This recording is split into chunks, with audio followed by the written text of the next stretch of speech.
evening, everyone. I'm Katie Bethel, and I'm the Executive Director of Move On. Move On is one of the largest progressive advocacy organizations in the country. We're a force of millions with members in every congressional district in America. And on behalf of our members and our co-hosts, the Midas Touch Network, it is my privilege to welcome you to the People's State of the Union.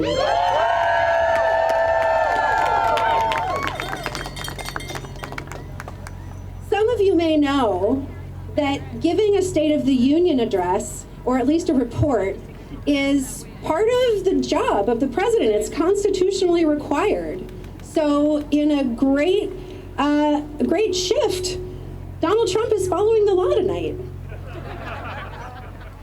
So why are we boycotting? Why are we boycotting the State of the Union? We're boycotting because we know that Donald Trump's State of the Union will bear no resemblance to what's actually happening in this country today. He will lie, distort, and ignore the real stories. He's not going to talk about the killings of innocent people. He's not going to talk about the thousands of people who are afraid every day because of ICE roaming their streets. He's not going to talk about the victims of Jeffrey Epstein. And he will not talk about the millions of people who've lost their health care on his watch. But Move On members, the millions of people who've been protesting at No Kings protests, the American people, we know the true state of our union. We've seen it and we're living it, and it is not normal. We have asked our leaders this last year, don't treat this like business as usual. Fight for us. Folks, tonight we're coming out swinging. And we're making history with the largest organized boycott of any State of the Union ever. Behind me on this stage are members of Congress and their guests who have all personally experienced the harms of the Trump administration. They represent millions more. They represent all of us. I want to personally thank our members of Congress here tonight for your act of defiance, for breaking a norm to stand up for our values. And I want to thank our special guests who you're going to hear from tonight for your courage. You represent the best of America, and you make us all want to be brave. This moment is only possible because of people's bravery. The first boycott of the State of the Union was conducted by the founders of the Congressional Black Caucus during the Nixon administration. We honor their example. We honor the millions of patriots who've turned out over the last year in marches across this country. And we honor every person who's showed up, who's risked something, who's cared for a neighbor, even when it was safer to do nothing. That courage led the way to this moment, but we have to make sure that the road doesn't stop here. We need you, everybody joining us here on the Capitol Mall tonight, and everybody watching online. Come to the March 28th No Kings protest and stand up for this country.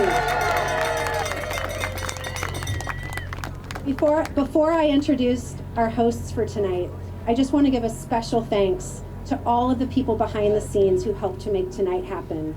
Move On staff, the staff who serve our congressional representatives and senators here tonight, our partners, thank you so much. This is no small task to put on a historic event to fight for our country. Thank you. And now, I'd like to introduce you to our hosts, independent journalists Joy Reid and Katie Fang. And while they come to the stage, I want to thank you for being here. I want to thank you for being brave, and I want to thank you for being a part of building the America we can all be proud of. Thank you.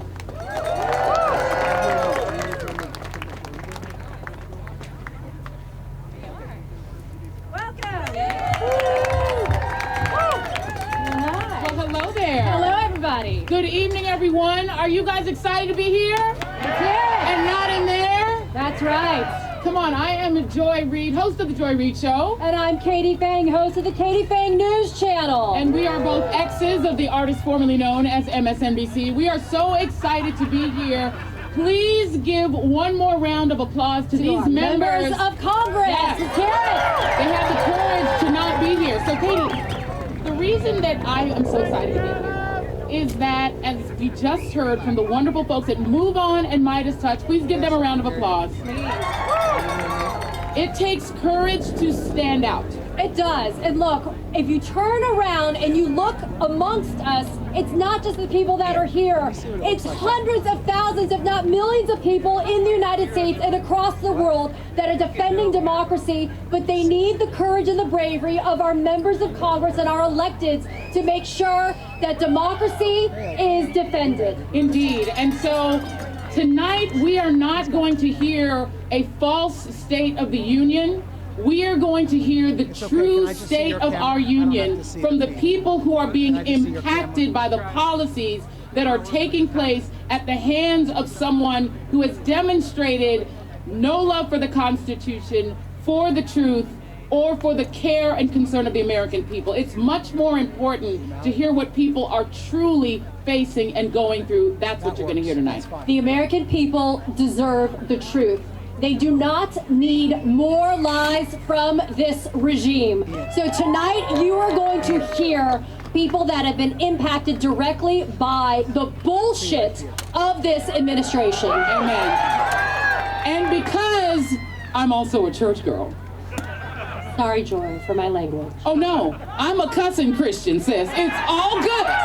I'm a cussing Christian. But we want to start off this night by doing something that I think is so important, Katie. Please. And that is reclaiming the Christian voice from white Christian nationalism. That's right. Which not only threatens our freedom, but also threatens a very important faith throughout this world. Christianity is not what you have been sold by Project 2025.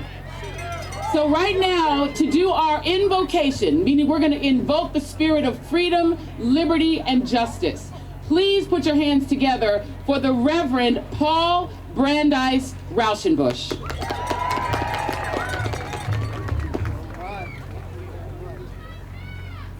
Thank you, Joy and Katie. Hello, everybody. Hello, America. Let me start by saying that my soul is so glad to be here with the People's State of the Union. I come to you as the president of Interfaith Alliance and as a Baptist minister with good news.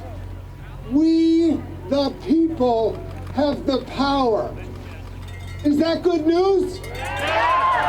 All across America, people of diverse faiths and beliefs are showing up, are speaking out, and are proving that love for our neighbors and commitment to our democracy will prevail against the cruelty, immorality, and authoritarianism of this administration.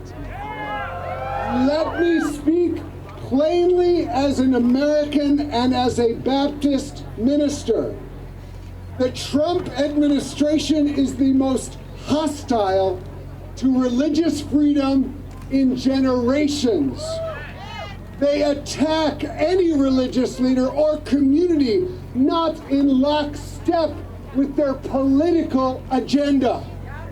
The White House, the Pentagon, the Department of Justice, and ICE have weaponized religion for their white Christian nationalist crusade, which attempts to define who is a true American, conveniently made in their own image, and relegate all the rest of us to second-class status. While President Lincoln famously prayed to be on God's side, Trump instead blasphemously boasts that God is in fact on his side. In Trump's mind, God is little more than a divine mascot for his political team. But enough about that unpopular man. Tonight we will focus and celebrate the people of America. Tonight we will recognize all those to whom harm has been done. But we will also give thanks for the brave witness of the faith and community leaders in Minnesota, in Chicago, in Charlotte, in Portland, and here in Washington, D.C., and in towns large and small everywhere across America who are standing up against the abuse and inhumanity of ICE. We give thanks for every single person around this country who has put their faith or values into action by resisting government-sanctioned cruelty with moral courage and solidarity with our neighbors from every background. We give thanks to God for the power and the promise of love and what Dr. King called the beloved community that is both coming and present now if we choose to make it real in our democracy. I believe we are in the midst of the next great awakening in America, a spiritual movement dedicated to creating a nation where every person has dignity and value, where every community and faith tradition is treated equally, and nobody gets left behind this time.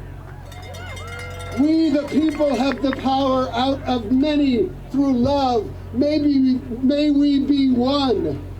My friends, the spiritual state of our union is strong. So help us God. Amen.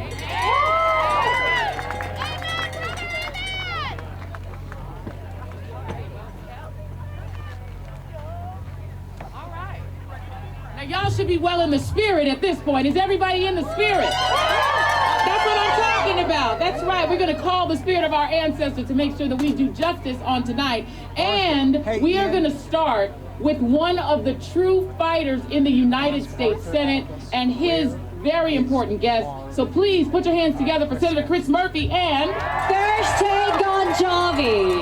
Thank you. So I'm going to sit in that and afterwards. Good evening, America. I want you first to give a big round of applause to my guest, refugee and immigrant advocate from Connecticut, Thursday Gonjavi. Say hi to Thursday. Okay, so I am not at the State of the Union speech tonight because Donald Trump is making a mockery of this great institution, and he doesn't deserve an audience. I'm not at the State of the Union speech tonight because these are not normal times, and Democrats have to stop behaving normally. And I'm not at the State of the Union speech tonight because you're not going to hear about the State of the Union. You are going to hear lie after lie. You are going to hear attack after attack. You are going to see grandstanding. The true State of the Union is this. This union is in crisis right now. Our cities are under attack by lawless law enforcement. Our democracy is wilting under ceaseless attack from a president who wants to be a despot. Millions of Americans are losing their health care because the president has chosen corruption to pad the pockets of his billionaire friends instead of helping average Americans. You're not going to hear any of that in that speech tonight. But by being here for the People's State of the Union, you are going to hear the real story of America, a story of an America that is under siege, but a story of America that is not going to take it, that is going to fight back, and is going to reclaim this country for everything that is good and right about the United States of America. Thursday is going to talk to you tonight about the state of immigrant and refugee America. If I talk at this volume, ICE is out of control. It is disappearing legal immigrants. It is tear gassing elementary schools. It is murdering American citizens. Yeah, more of like trying to... Right now, as you know, the Department of Homeland Security is shut down. And I just want to be very clear with you about my position, and I think the position of many others who will stand on this stage tonight. Not one more dime for the Department of Homeland Security until they start following the law in this country. In the crowd, am I like causing a scene by talking super loud? Fairstay came to this country over a decade ago, coming to the United States from a refugee camp. She told me just off stage that this is the moment. This is the reason that she came here to the United States, to speak truth to power, to explain the trials and tribulations that every immigrant, that every refugee goes through to get here, and to press this country to... I stuck at the border. Go Trump! Go Trump! Hey, Murphy, Thanks, man. Thanks, buddy. Listen, guys.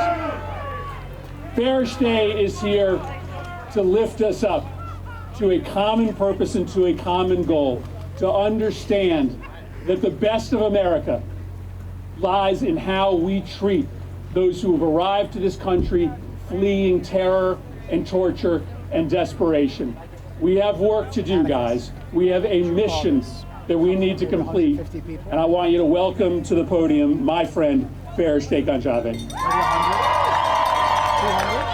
Ask Arthur, he's good. Just about 100, yeah. Stand by. Good evening, everyone. Stand by.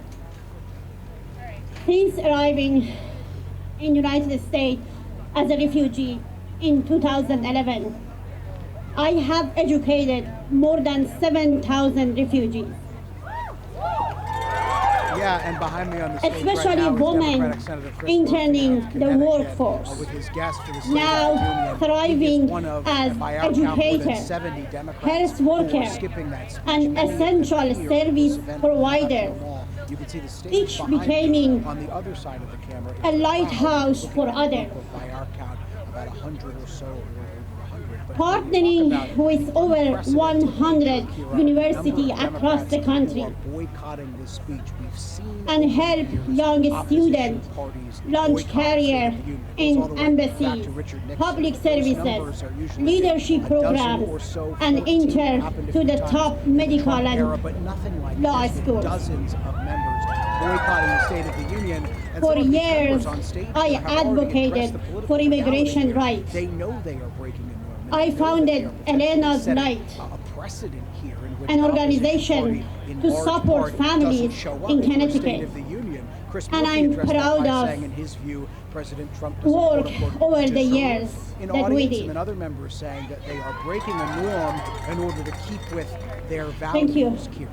I'm here today, now standing next to my favorite senator, Well, I can tell you the Democrats Senator Murphy, on the first page feel they do to have speak momentum here. with the voice I'm so proud They of. want a unifying message out of the president tonight, Since not just with the pomp and the circumstances. recent election, Guests the president my is phone inviting and the possibility, the likelihood has not of the stopped top ringing. representatives of it being there, etc. Mothers have called me asking if it's safe to go to my child's appointment.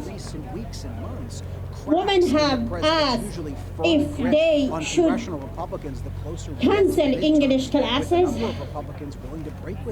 Afghan families and many immigrant families are confused about their legal status and afraid to travel for work, even within their own state. When the writing was on the wall that Republicans in droves were going to vote to release those funds, the president ultimately changing his view. The point is, we've heard from Republicans who say they want that unity of Fear is not abstract. It is in our classroom. It is in our clinics. It is in our homes. Families feel unstable. We are living in uncertain society these days. Because of this, advocacy in Connecticut has shifted. Organizations on the ground like ours are spending more time on know your rights training. Policies are shifted quickly, and we must help families with rapid response needs. Preparing families with documentation for when their family members get kidnapped. And working closely with legal and health partners to support families struggling after Trump's healthcare cuts. But as hard as we try, we cannot replace health insurance. Is really going to be a game time thing. That our elderly, our children, our people with disability can no longer access. We cannot guarantee safety or peace of mind for the worker who keep our communities running every day. This administration needs to stop separating families. And his various dynamics, as all American people have become accustomed mothers, to kids, and our future generation, who will become our caretaker, our lawyers, our teachers, and our politicians. Really, it begins to our community members need safety and peace of mind to work. Leadership matters at the federal levels. We need real leaders. We need a stable federal support for integration and mental and medical health services. And we need policies rooted in dignity and education. As families can focus on building our shared community and future. When families feel secure, they build. When mothers feel safe, they lead. When children feel stable, they dream. And when we protect our people, we strengthen the entire nation. This is not politics. This is humanity. This is America. I do. What did you say? Say that again? Yeah, mic check 1, 2, 3, 4, 5, 6, 7, 8, 9, 10. Mic check 1, 2, 3. Thank you. All right, everybody. One note. We just want to do sort of one housekeeping note. Attention, all MAGA trolls.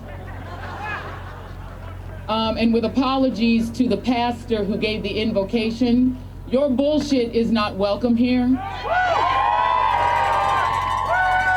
And to paraphrase one of my favorite actors in the world, Robert De Niro, I'm going to slightly paraphrase him. Fuck y'all. We're here to hear the truth and to hear from impacted people, not to see or hear from you.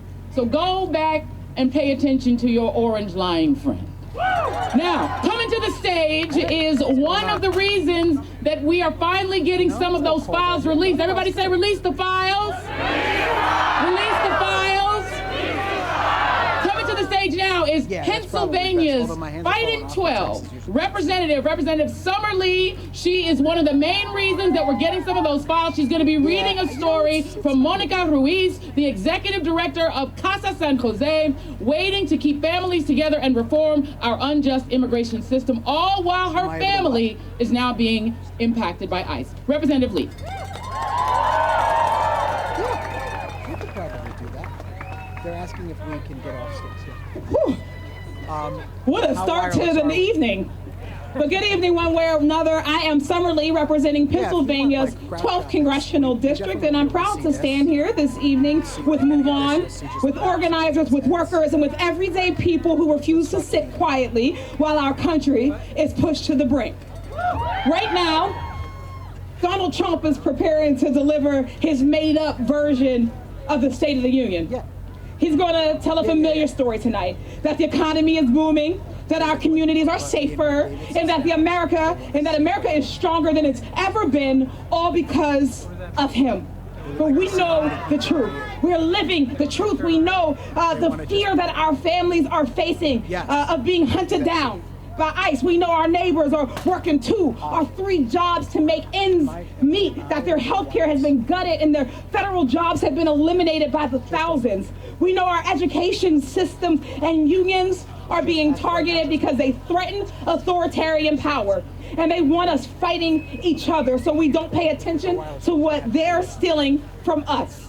And I mean all of us, Democrats and Republicans and independents, young folks and old folks and black folks, whether you're in a red or a blue state, whether you're in rural towns or factory communities, because corruption doesn't check your voter registration before it robs you. While they're terrorizing immigrant communities right now, they're cutting health care. They're gutting worker protection. They're union busting. They're handing tax breaks to billionaires and sending the bill to the rest of us. That's the con. That's the scam. And working people are done falling for it. Tonight, I was supposed to be joined by my good friend and neighbor, Monica Ruiz. Monica is a mother, a community organizer, and a powerful advocate for immigrants' rights. She was ready to bring that fight from Pittsburgh to DC to remind folks who and what she has been fighting for relentlessly. But right now, Monica's family is in crisis as it's being targeted by ICE. Her son-in-law, Victor, was followed by agents unprompted after he dropped his brother off at work. They pulled him over without cause. There was no traffic violation, no expired tag, just a man who looked brown enough to be dragged to one of the worst detention centers in the country. Meanwhile, just the other day, Monica's daughter, Adriana, just gave birth to a baby girl who is yet to meet her father because he's been locked up by this lawless agency. Victor has been in the country for 18 years. 18 years of working to build a life for himself, his loved ones, and now his new family. That is the real state of our union, where families are being torn apart and traumatized, where corporations get more say in our democracy than the people we elect, where the government would rather protect powerful people in the Epstein files than the women and the girls who were sexually abused. We live in a country where we have one reality for everyday people and another for the rich and the well-connected and the well-protected. We have to change that. We have to meet the moment with bold policies that level the playing field and deliver justice no matter how much money you have to your name. That's why earlier today, I announced that I'll be introducing articles of impeachment against Pam Bondi. Trump's DOJ continues to obstruct justice and refusing to comply with our subpoena to release the full, unredacted Epstein files. Bondi must be held accountable for that. And let's not forget, it was Trump who said it first, release the files. So we'll keep that call up no matter what. Because where I come from in Western Pennsylvania, we know what it means to be abandoned by politicians who make big promises and lie and deliver nothing. We know what it's like when the factories close, when the hospitals cut services, when the schools can't afford to teach, when the corporations are given permission to poison our water, our air, and our communities without consequences. And we know that no matter what language you speak, what zip code you live in, we all feel that pain, and we are all being squeezed by the same rigged system. So when Trump points the fingers at immigrants, our trans kids, our protesters, our journalists, understand what he's doing. He's trying to make sure we never point the finger where it belongs, at the billionaires and the corporations looting our economy, robbing our people, and buying our democracy right from under us. But here's the truth that they're afraid of. Working people are waking up. Across this country, folks are organizing, labor and their money. They're refusing to be silent in the face of authoritarianism. But we know fear is their weapon, but solidarity is our power. So tonight, while Trump paints his fantasy version of America, we're grounded in America, in reality, and we're building something better. In America where we have Medicare for all, every job that pays a living wage, where no one fears being ripped away from their family. That is the America we're fighting for. And later tonight, I'll be delivering the Working Families Party response to the State of the Union, laying out exactly what it will take to build an economy and a democracy that works for all of us, not just the working few. So I'm asking you to stay engaged, stay fired up, and tune in tonight, because this is about building a movement that is big enough to defeat authoritarianism, to stand up to corporate power, and rooted in a simple belief that when working people come together across race, across geography, and across whatever lines they try to divide us by, we are unstoppable. So all power to the people, and thank you all for being with us tonight.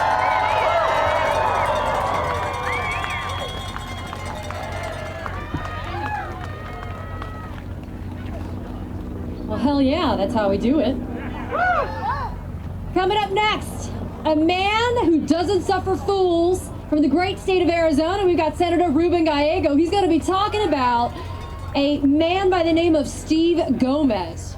Steve is a father of 3 from Gilbert, Arizona, and for the last 5 years, Steve and his family have relied on the Affordable Care Act marketplace for their insurance. But let me be clear. Because of Republicans and Donald Trump's big bullshit bill, now Steve has to decide what he's going to cut to be able to afford health care for his child. Senator Ruben Gallego.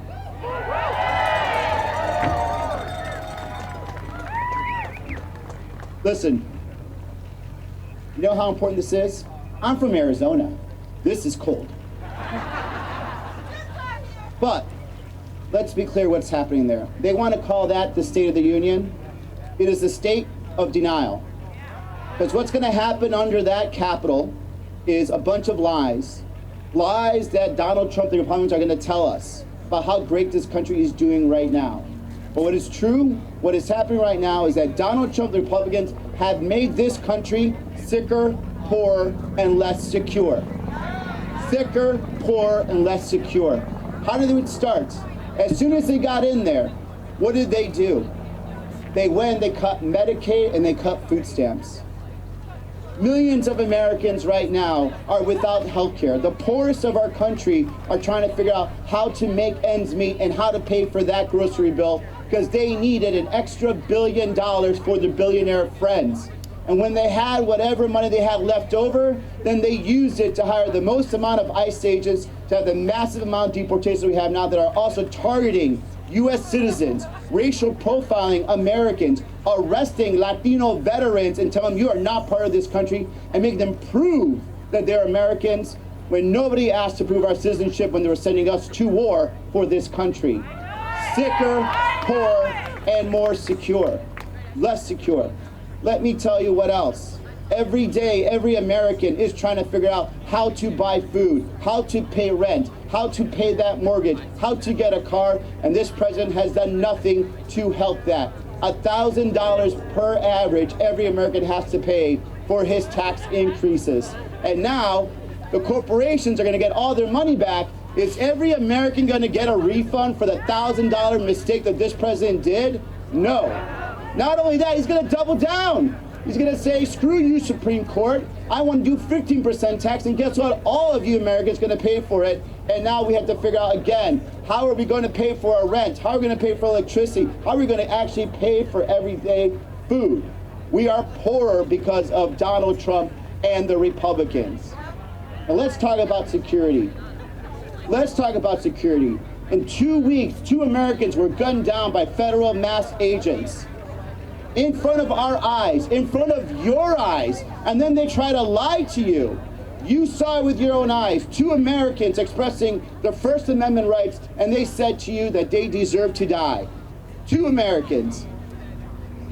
2,000 federal agents, mass federal agents, suppressing citizens in Minnesota, acting as if they're a military occupation. You do not military occupy anything in any part of this country. Those are U.S. citizens. They deserve the right to free speech. They deserve the right to say there's something wrong in my community, and they deserve the right to protect themselves and say, I will not stand for this. I will invoke my First Amendment rights and get out of my city. Let's be clear.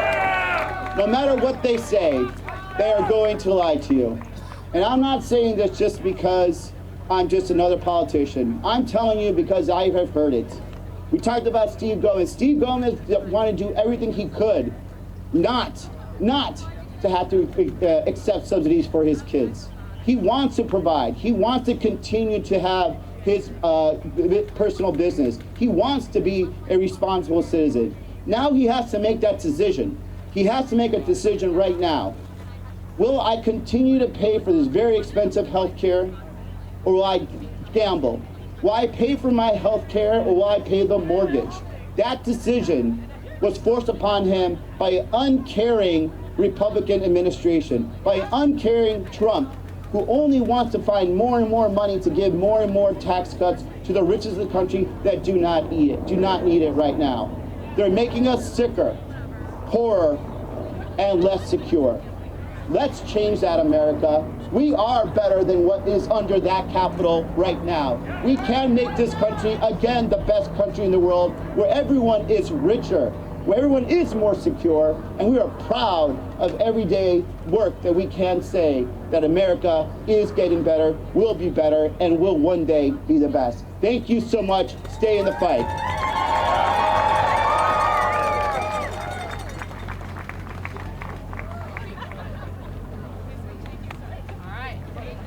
All right, y'all okay? You doing all right? How many of you remember Kilmar Abrego Garcia? How many of you guys remember Kilmar? Wave your hand if you remember. Well, coming to the stage is the man who had the courage, the cojones to go and find him at CCOT. And, oh, look at that.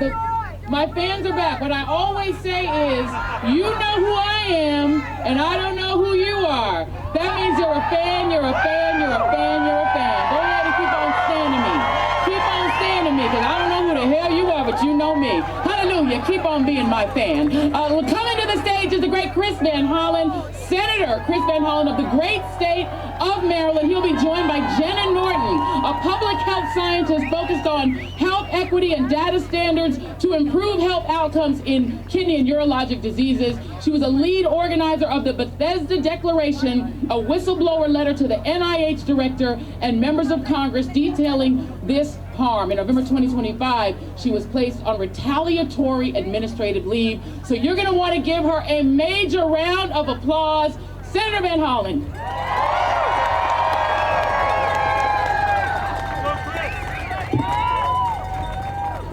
Hello, American patriots all. We are gathered here in this place because we love our country. And we know that our democracy is not on automatic pilot. And we know that we, the people, must mobilize to save it. Are you out here to save our democracy? And you're going to hear from a moment from my guest, who is a research scientist at NIH, who was able to stand up and speak truth to power, and you're going to hear her tonight tell that story. Thank you for being here, Dr. Norton. Now, we know the state of our union. We know it is under attack from a lawless president who is shredding our Constitution and who is attacking our democracy. A president whose private ICE army executes Americans and then calls the victims domestic terrorists. That is what Donald Trump and his administration said. We are here because we know our country is being robbed by the most corrupt president in American history, who's exploiting the Oval Office to enrich himself, his families, and his billionaire buddies. A president who continues to hide portions of the Epstein files from both the survivors and the American people. When are they going to release the files? A president who wants to erase our history. Are we going to let him erase America's history? A president who promised that on day one he would bring down the costs. But instead, ever since he was sworn in, we've seen prices and costs go up on the American people, even as he refuses to extend tax cuts, tax credits that help people afford their health care. We have a president who seeks not to build a more perfect union, but one who wants to tear it down. And a president who said he would stop wars, but instead is responsible for war crimes and as we speak is threatening more wars. We need to stop him. We are gathered here because we know that we cannot pretend that any of this is normal, and that we will not and must not pretend that this is business as usual. We must get in the way of Donald Trump's march toward fascism. We cannot take our country down that road. And what Donald Trump wants to do is what we know all bullies do, all dictators do. He wants to intimidate all of us. He wants us to sit obediently and quietly while he lies and lies and lies to the American people. In other words, he wants us to shut up and sit down. So I have a question for all of you patriots. Are you going to shut up? No! Hell no!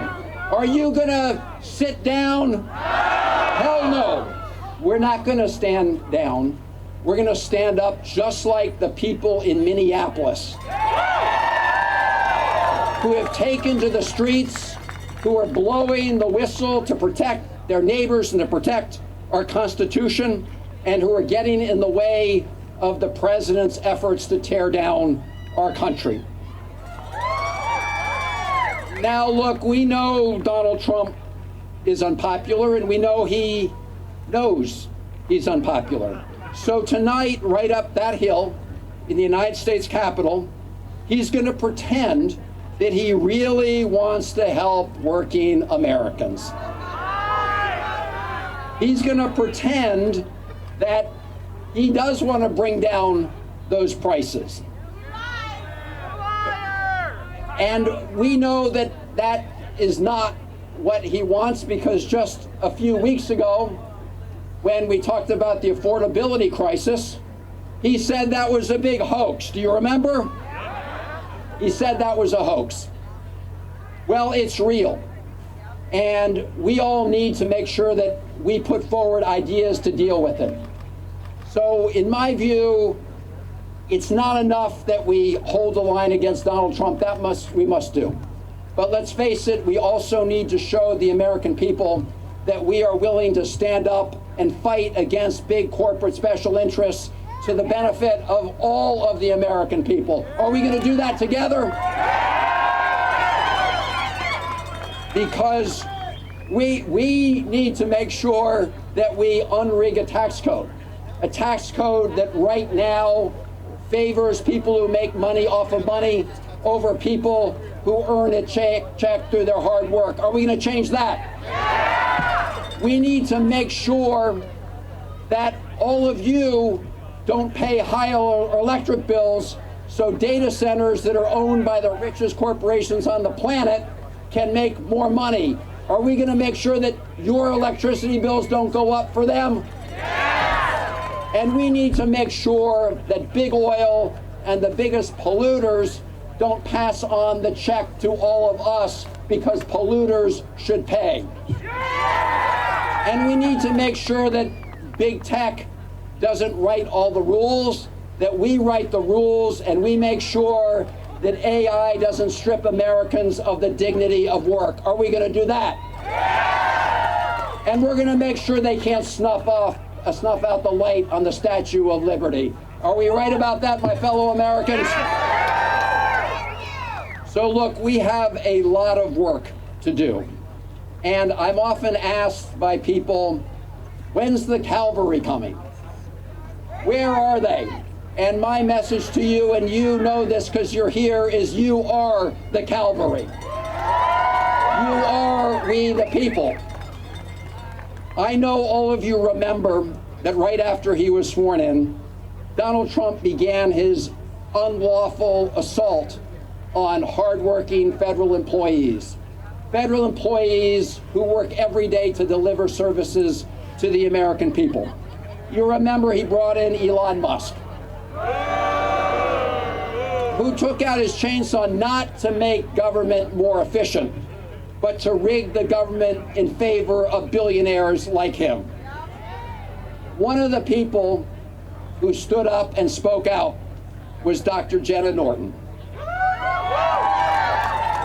a career public health researcher at the National Institutes of Health. Dr. Norton blew the whistle on the outrageous actions that threaten the health and well-being of the American people. And she has been retaliated against because she was willing to stand up and tell the truth. But here's what we all know. When the history of this moment is written, the politicians and the law firms and the universities and the corporations who appease the bullies will be exposed as the cowards they are.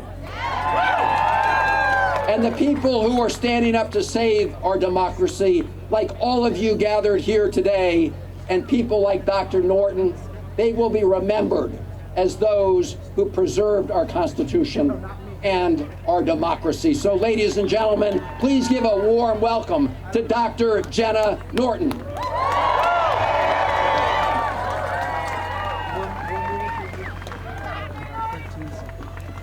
Thank you, Senator Van Hollen. I'm so honored to be here today, speaking up with so many other brave people in my personal capacity.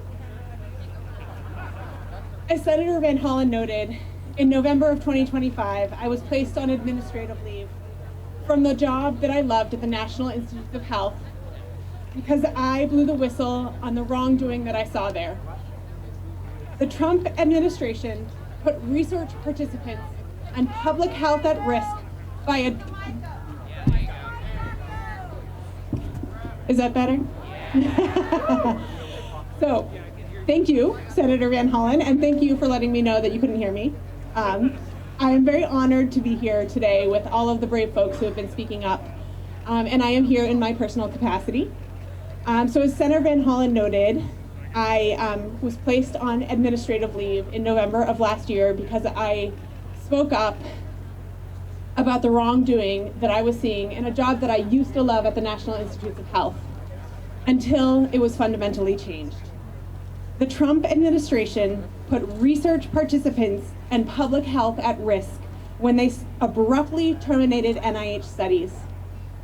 By halting these studies, they also wasted taxpayer resources.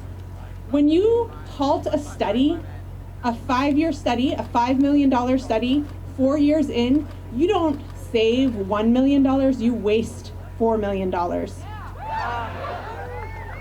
And they continue to this day to censor research in violation of the courts, erasing people from science who don't fit their vision. Black people, Hispanic people, immigrants, LGBTQ+ people, all Americans who deserve to have their unique research needs addressed. They are creating a science that serves the few instead of a science that serves all of us.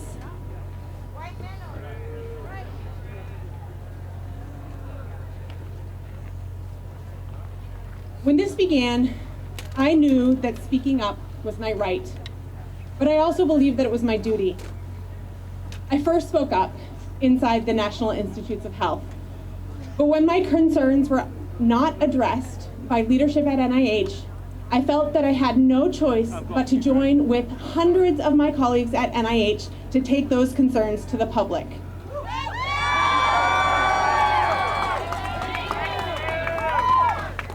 Tonight, you are hearing from those most affected by the Trump administration.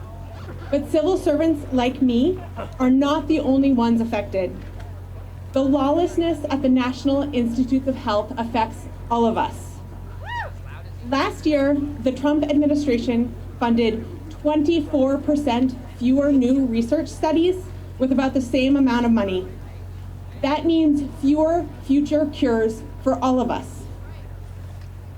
The Trump administration also funded 20% fewer early career researchers, creating a brain drain that will damage our economy and end American leadership in science exploration, as our best and our brightest seek positions abroad. The Trump administration tried to silence us by putting me and other federal employees who have spoken up on retaliatory administrative leave. They do not want you to know how they are destroying your government, our government. But we will not stop speaking up. Let's get loud together. This is our country, and when we come together, we are powerful. Thank you.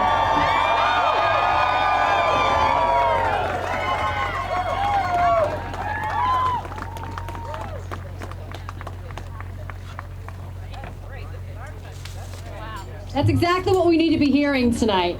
Coming up next, we have a congressman from the state of Texas who's the chair of the Democratic Congressional Progressive Caucus.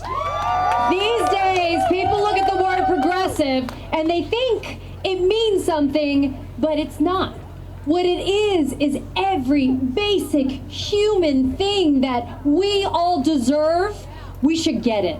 That means affordable health care. That means due process. That means basic human civil rights. Congressman Greg Casar from the state of Texas is here with a woman by the name of Jill Cordick. Jill is a retiree from last year. Her premiums used to be $75 a month, courtesy of the enhanced premium tax credits. But again, the Republicans and Donald Trump with the big bullshit bill didn't care about those enhanced tax credits and said, we're not giving it to Americans anymore. So now Jill's premiums have increased tenfold this year. So now it costs $800 a month for $9,600 a year for health care. Please welcome Congressman Greg Casar and Jill Cordick. Buenas noches, Washington, D.C. How are we doing tonight? I'm not in the Capitol building tonight because I have a pretty good idea of what's going to happen. For an hour or two or three or four, a man who's made $4 billion off of being president is going to lecture you, the American people, about how good you have it. A man who is building himself a golden ballroom is going to tell you that if you're struggling to get by, that's your fault because he's killing it. A man who flies around in a $400 million palace in the sky is going to tell you how good the economy actually is. He's going to tell us that the State of the Union is strong. Strong for who? Donald Trump and his billionaire donors' bottom line might be strong. The Epstein class certainly is going strong. But the state of our union is about all of us. And everyone but Donald Trump's rich friends know that it's a disaster. Our union is not strong when millions of folks like Jill are seeing their health care premiums go up 2 times, 4 times, 5 times, 10 times higher. Our union is not strong when Americans fear they could be killed or taken by masked agents in our streets. And now the latest news is that Trump is going to talk about in his speech tonight another tax cut for the richest people in this country and for big corporations. 17 million Americans are already paying for Donald Trump's last billionaire tax cut by losing their health care. Do we need another one? Read my lips. No new billionaire tax cuts. It's time for them to pay their fair share so that every man, woman, and child in this country can have a job that pays a living wage and affordable child care and health care as a basic human right for every single person. And while we're at it, we should get big money out of politics so that both parties answer to the people and not to the billionaires. Not another cent to the billionaire class, not another cent to the Epstein class. We will fight this Trump proposal tonight, tooth and nail, and we will make sure that the Republicans that vote for it lose their jobs. What do y'all say? Y'all, we don't need to hear what Donald Trump says tonight because we see what he does. He steals from working Americans to give to the rich. Donald Trump doesn't owe us a 2-hour rambling speech. He owes the American people their money back. If he wants to help the American people, he should shut up and pay up and give every family the $1,700 that he took from them with his illegal tariffs. How about that? How about instead of giving us a rambling speech, he gives us the $4 billion back he took in bribes while he's been president this last year? How about instead of wasting our time in that Capitol, he gives us the $1 trillion back he gave in tax cuts to the 1%. But he's probably not going to give us that, so it's time for us to go and do it ourselves. Because I know things are bad, y'all, but here's the thing about the state of our union. We can change it. You know the phrase, we the people, in order to build a more perfect union.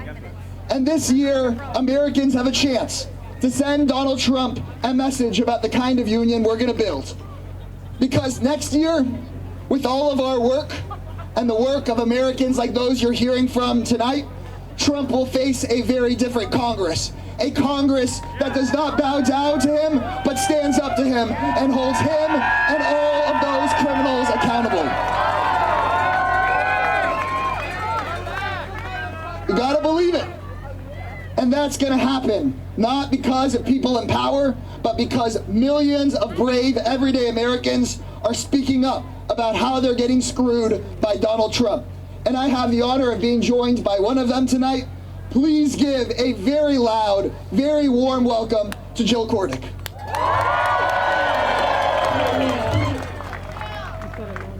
There was someone earlier today or this evening that said they were from Arizona and it was a little cold. I'm from Iowa. This is balmy. So tonight, as President Trump is delivering the State of the Union and obviously bragging about the fantastic economy he's produced, I'd like to take a moment and tell you a little bit about how his economy is affecting me. When I retired, I benefited from the ACA tax credits, as you all have heard. $75 a month, a little over $900 for the year. Then, as a part of Trump's agenda, enthusiastically supported by Representative Marionette Miller Meeks, they voted to shut down the ACA tax credits. A decision that I'm sure she's applauding tonight behind us in the Capitol. And because of that, I now pay just short of $10,000, go from $900 to $10,000. Affordability looks very different today. So now I find myself, shopping a little different at the grocery store. I'm in Iowa, so yes, we do layer up and use blankets, all in an attempt not to raise my heat bill. And honestly, I am making choices to defer health care, just all in great fiscal caution, as I'm looking at least a $10,000 deductible. There are millions of Americans that are affected by the loss of the ACA credits. In Iowa specifically, there are around 100,000. 13,000 have opted not to sign up and be in the marketplace this year. That's 13,000 Iowans trying to navigate the healthcare systems without coverage. This isn't abstract. These are real policy choices, errant policy choices, and they're harming real people like me. And these intentions, and the intentions here that these leaders are these guys are supposed to be representing us. Too many syllables here. Yet, they continue to disappoint us. They've just shown us, the Republicans and Donald Trump, how out of touch they are with real Americans. So when they choose tax breaks for the wealthy over affordability, that dastardly word that Donald doesn't like. Affordability for Americans, they're turning their very back on the people that they are supposed to be representing. So thank you for listening. Thank you for showing up tonight. Joe. Let's hear it for Joe. Let's hear it for each of you guys. Thank you guys very much.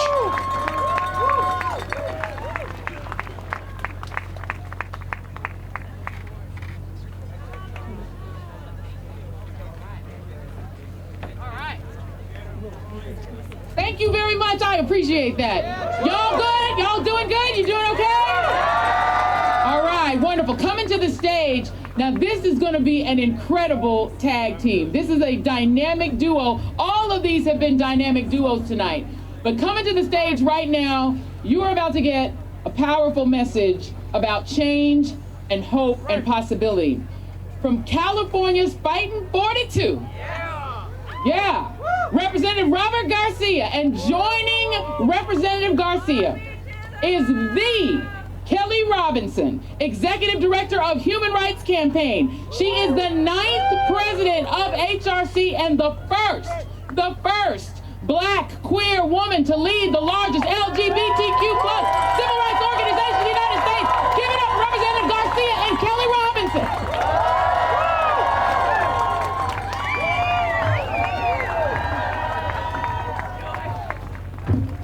Hey everyone, how are we doing tonight?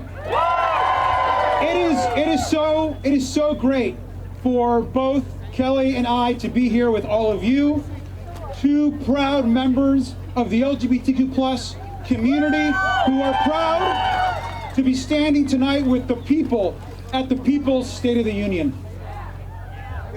The single most powerful moment tonight is going to be when Donald Trump has to look up at the gallery of the U.S. House and see the survivors of Jeffrey Epstein looking straight back at him, demanding justice, demanding truth, and demanding accountability. We should be crystal clear about right now what is happening in our country. We have a president who is leading the single largest government cover-up in modern history. We have the single largest sex trafficking ring in modern history right now being covered up by Donald Trump and Pam Bondi in the Department of Justice. Why are we protecting powerful, wealthy men who have abused and raped women and children in this country? Why is our government protecting these men? At this very moment, in my place at the Capitol, is a woman named Annie Farmer. Annie and her sister Maria both endured horrific abuse by Jeffrey Epstein and Ghislaine Maxwell. As we move forward in this investigation, always center the survivors. We are going to get justice for the survivors. And Donald Trump may call this investigation a hoax. He may try to deflect our work. But our message to him is very clear, that our investigation is just getting started. And we will get justice for these survivors. And tonight I am proud to be here with a true champion of equality, because at this very moment, not only has HRC and Kelly stood up for survivors and the victims of abuse, but they stand up for our community, for gay people, for trans people, for queer people that are being attacked and whose rights are being moved back every single day. So it is, give a big welcome, and I'm proud to be here with the amazing Kelly Robinson. Yes. One more time for Congressman Garcia, y'all. Can we thank him for being out here with us for the People's State of the Union and not in there with those lies? Come on, y'all. Come on, y'all. This is what leadership looks like. This is what queer leadership looks like, too, okay? I'm Kelly Robinson. I'm proud to be president of the Human Rights Campaign. We are the largest LGBTQ plus civil rights organization in the world, 3.6 million members strong and fighting every day. But today, I'm here for the people who are in same-sex marriages or are worried about their families. I'm here for the parents that are tossing and turning at night over the safety of their queer youth. I'm here for every trans kid that just wants to feel seen, valued, and loved. I'm here for every trans person that's been kicked out of our military and every person living with HIV that's denied their PrEP medication. I'm here for our community tonight. Because I gotta remind this country that lesbian, gay, bi, trans, and queer people, we've always been here and we're not going anywhere. This is our country too. This is our country too. We have paid for it in funerals, in freedom songs, in court cases, in classroom battles. When I say this is our country, I'm saying it with my whole chest, and once again, we are here to defend what is ours. Because my friends, these are not ordinary times. There's nothing ordinary about this president removing the pride flag from Stonewall. There's nothing ordinary about them cutting billions of dollars from HIV prevention and throwing it into building more ICE detention facilities. We need health care, we need food, we don't need mass incarceration. And there's certainly nothing ordinary about this government murdering United States citizens.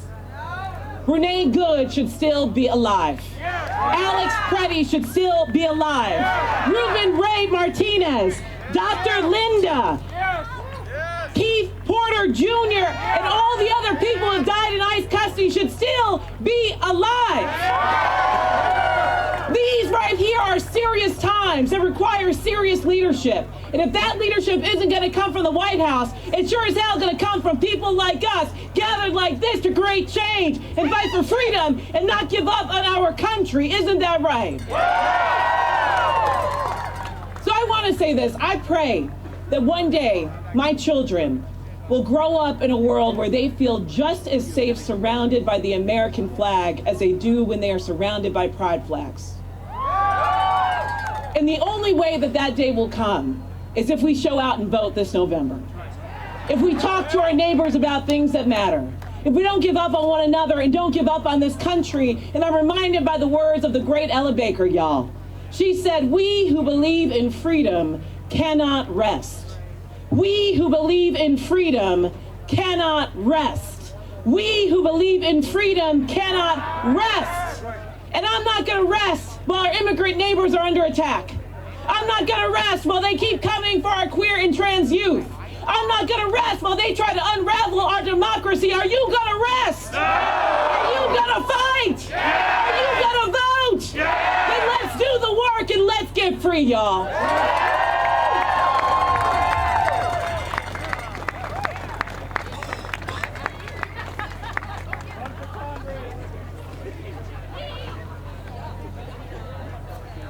I feel like she needs some walk-off music after that. Damn. So, a DJ. You need a DJ? Yes. Alrighty. So, we all know that the convicted felon Donald Trump thought that he could test certain cities to see if they were made of the metal to crumble. One of the cities he's picked was Portland, Oregon. And Portland said, "Hell no, ICE gotta go." Portland also said, "Hell no, National Guard is not going to happen here." Federal judges told this administration no. And what did Trump do? He called for their impeachment. He doesn't believe in the rule of law. But Senator Jeff Merkley is here to let us know and to let all of you know that the rule of law is still alive and well. He's joined tonight by Nafisa Faye, Washington County Commissioner, who made history as the first immigrant and refugee, the first Black and the first Muslim commissioner in that county. She is outspoken because ICE and Trump's secret police are terrorizing our communities. Let's hear it for Senator Merkley and Nafisa Faye. How y'all doing tonight? You know, Kelly Kelly Robinson, who just spoke from HRC. How about another hand of applause for her work leading the equality movement? And how about this? How about we pass the Equality Act so discrimination and bigotry is eliminated across the United States of America? Now, if the president was telling the truth tonight, he'd be saying, well, here I am 1 year in, and you know what I've done over the last year? Nothing. Made the billionaires a lot richer and everyone else sicker and poorer. Is that the kind of America we want? No! You know, it's pretty incredible to see really the damage that can be done by a leader like Donald Trump. And part of that damage is undermining the very core of our Constitution, the checks and balances of our Constitution. And he has really had a 10-part plan to be able to do that. And one of those parts of the plan, an incredibly dangerous plan, are troops in the street. It means federalizing the National Guards. Are we going to stop that? Yes. It means he wants to send the military out and surround the polling place in November. Are we going to allow that to happen? No. It means ICE operating as secret police. And I can tell you this, I never thought we'd see secret police here in the United States of America. I mean, you read about it at some other country, about people who have no badges. They show up in an unmarked van, they have no judicial warrant, they knock down the doors, they grab people out of the house, they grab people out of the car, they proceed to disappear them, they don't let them reach an attorney, they don't let them reach family. Folks, we have secret police right now in the United States of America, and we've got to end it. And perhaps the most dangerous part of his 10-part plan is rigging the next election. Have you heard about this thing called the SAVE Act? What he means by save is he wants to save his authoritarian control and turn the presidency into a kingship. We're going to let that happen? No! Yeah, the SAVE Act would say, well, we're going to take folks who generally might vote for the blue side and make it hard to register to vote. We're going to make it hard to actually vote. We're going to make it hard to do vote by mail. We're going to make it hard for women who have changed their name when they got married, or men who changed their name when they got married, doesn't match their birth certificate, make it difficult for them to vote. You know what? I think if you really believe in the Constitution of the United States of America, you want every single citizen to be at the ballot and able to cast their vote for how the direction this country goes. So tonight, I am really pleased to introduce my guest, Nafisa Faye. Nafisa has broken a lot of boundaries. She came to the United States of America as a Somali refuge. She became a leader in her community, not just her Somali community, but her Washington County community. She proceeded to get elected to the county commission and to be a real fighter for the fundamentals for families to thrive, for health care, for housing, for education, for good paying jobs. And you know what? I want to say this. When the president and his team attack any group resident in the United States, let's stand by their side. When he attacks our Muslim Americans, let's stand with our Muslim Americans. When he attacks our Hispanic Americans, let's stand with our Hispanic Americans. When he attacks our Somali Americans, let's stand with our Somali Americans. Together, we are virtually all immigrants. Let's together make this nation stronger, embrace each other's talents. I say hell yes to diversity. I say hell yes to equity. I say hell yes to inclusion. And here is a champion doing the hard work at the county level, Nafisa Faye. Let's give her a big welcome.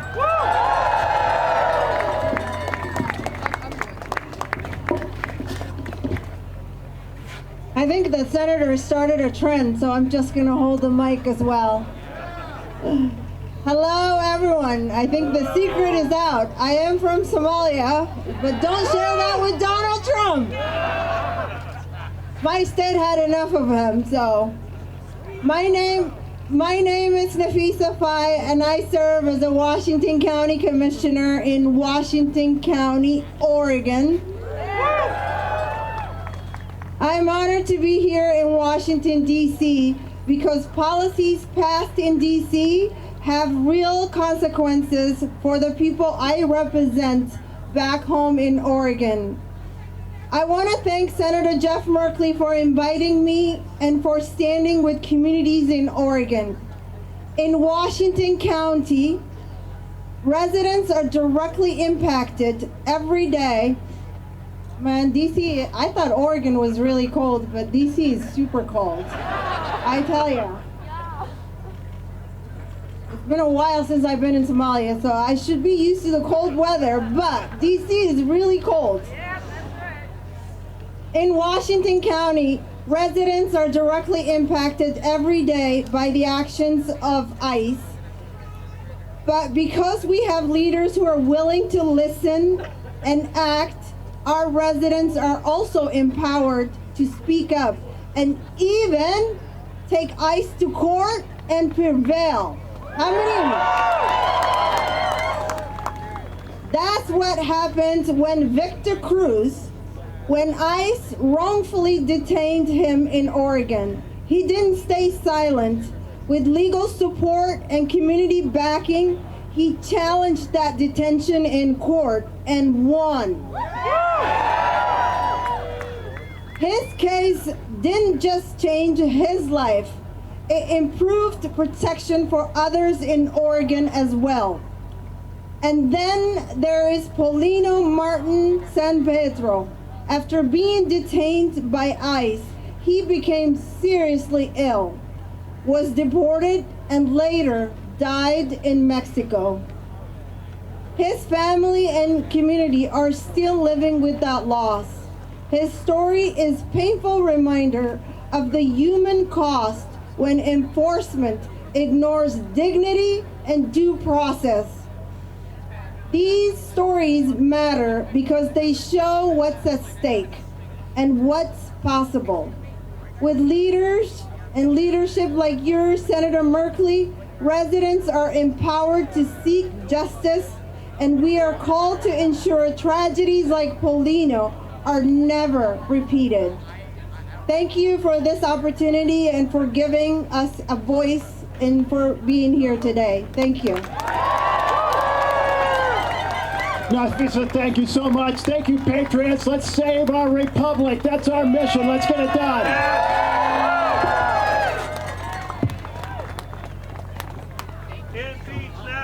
Thank you. All right, y'all.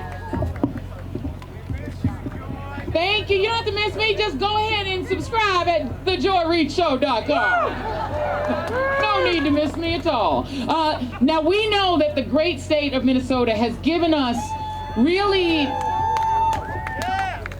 the human image of the carnage of the Epstein class, the ICE domestic terrorism against American people, and the ruthlessness and cruelty of this regime.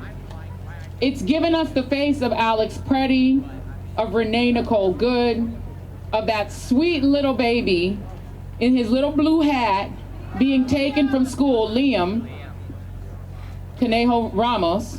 That is the image right now that this regime will have to take into history. But the other image that will go into history is the resilience of Minneapolis, the resilience of the people of Minnesota, the resilience of Ilhan Omar facing somebody trying to rush her on stage and being ready to throw hands. Don't come for her if she has not called you. The resilience and the kindness, the interfaith, interracial kindness and resilience of Minneapolis, of Minnesota will live on into history. And that is a sign of great leadership and great community. So I am so pleased right now to bring you one of the great ladies of the state of Minnesota. There's Senator Tina Smith. And she will be joined by Brenda Lewis, who is the superintendent of Fridley Public Schools. She's been working tirelessly to protect Fridley students and their families during the ongoing ICE search in Minnesota. Give them a Minnesota level round of applause. Good evening, everyone. Good evening. Thank you to Move On and to Midas Touch and everyone, but especially thank you to the activists and the organizers that are here today. This is what a pro-democracy movement looks like. Look around. Let's go, Minnesota! And back behind me here is the United States Capitol. And inside that Capitol, I gotta say, I'm so glad I am out here with all of you instead of inside that Capitol right now. Inside the Capitol, Donald Trump is lying about the state of this nation. He is using division to drive us apart, to make us think that we are not one nation, one community. And that is why we are all gathered here today, because we are against the chaos and the corruption that he is spouting back there in that most precious capital of ours. But tonight we are outside, and I'm here to tell you this feels like resistance weather to me. Because we want to tell the real story about what is happening in this country, what is really, really going on. And we're here to offer an alternative that is not about sticking up for the billionaires. It is about fighting for the working, the hard-working people in this country. And that is why I am so grateful to be here with my special guest today, Brenda Lewis. Give it up, Tell. Thank you, Brenda, for being here. Brenda is an educator. She was the superintendent of the Fridley Public Schools. This is a district of about 2,800 students. It is very, very diverse. It's a suburb of Minneapolis and St. Paul. And when ICE came to Minnesota, Brenda sprang into action. I'm here to tell you folks, she is a badass. Now you've seen the searing images of what has happened in my state, in our country. People who have been arrested and detained and assaulted. The killing of Alex Preddy and Renee Good. You have seen the searing images of Liam Conejo Ramos and his dad ripped away from their home and sent off to Texas for no reason at all. But I'm here to tell you that what you see in the pictures is what's really happening is so much worse than that. Because once you get past the incredible documentation that is happening by these eyewitness accounts in small towns all across Minnesota, this same thing is happening. Restaurants and people have lost their livelihoods because of this secret police that has attacked our state. Families are torn apart and they will never be put back together again. The pain and the suffering and the damage is going to last for a very, very long time. And this is what Donald Trump and Kristi Noem are doing to us right now. But we have seen something else in Minnesota. When they brought guns, we had whistles. People came out in their neighborhood and they stuck up for people that they didn't even know. They brought diapers and they helped get prescriptions to families. They gathered together just out of the pure love of their neighbors, even the neighbors that they did not know. And when ICE came and started circling around schools and terrorizing families, people like Brenda stood up and fought for their kids because she knew that her most important job was to keep those kiddos safe. And so I want you all to thank Brenda for everything that she has done. And I want to invite her up to talk about what it has really been like in Minnesota. So Brenda, can you tell us what happened? When did you first realize that this was happening with ICE and that you were going to have to spring into action? I first realized this in December when the temporary order was put through on our Somali families, and we were told, let's watch our attendance, and our attendance immediately dropped. Then the day after the Renee Good murder, we had more than a third of our students absent. And that's when it began. And at that time, we thought we had seen the worst. And I'm about to share with you tonight a story that happened that covers a 10-minute period of time on a morning. I woke up that morning a little bit optimistic, and we learned that 700 ICE agents were leaving Minnesota immediately. Little glimmer of hope. Our second glimmer of hope, our lawsuit to keep ICE out of Minnesota schools, was trending really well in the media. That morning on patrol, all of a sudden, I got a call saying there are 6 vehicles up and down, up and down, up and down, right outside of one of our elementary schools. They were then in a roundabout preventing our children from crossing to come to school.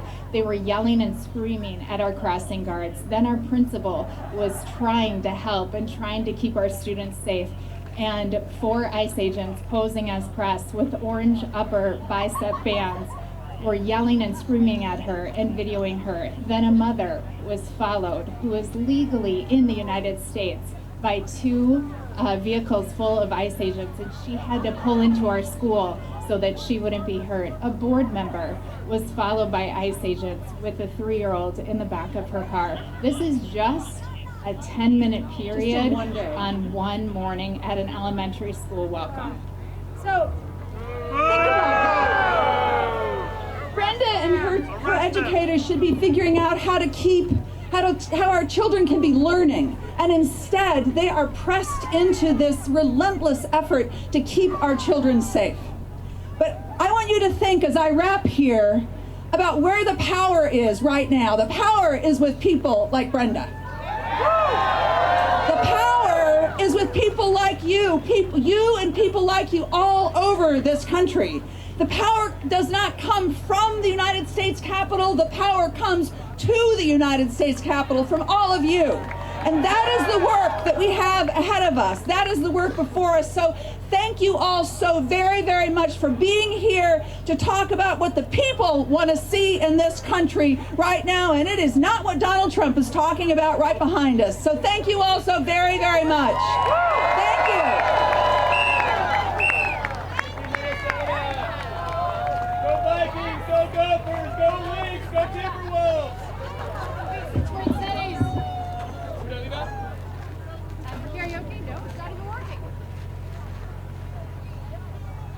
Love you guys too. Alrighty.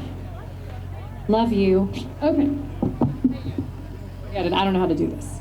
So, not everybody gets to be from the amazing place called New Jersey. But they do have some pretty cool people like Congresswoman Bonnie Watson-Coleman. You know what she just did? She just introduced legislation to stop the bullshit of immigration arrests while people are going to court. Right? Because it never was about getting the quote-unquote illegal aliens. It was never about getting the quote-unquote criminal element out. It was making sure that we got rid of the people that didn't look like us. And that is what this administration is all about. So Congresswoman Bonnie Watson-Coleman says we're not doing that anymore in our courthouses. She's joined today by Nedia Morsi, the director of Make the Road New Jersey, one of the most fantastic community organizations in the state of New Jersey that is focusing on our communities of color. Please welcome them to the stage now.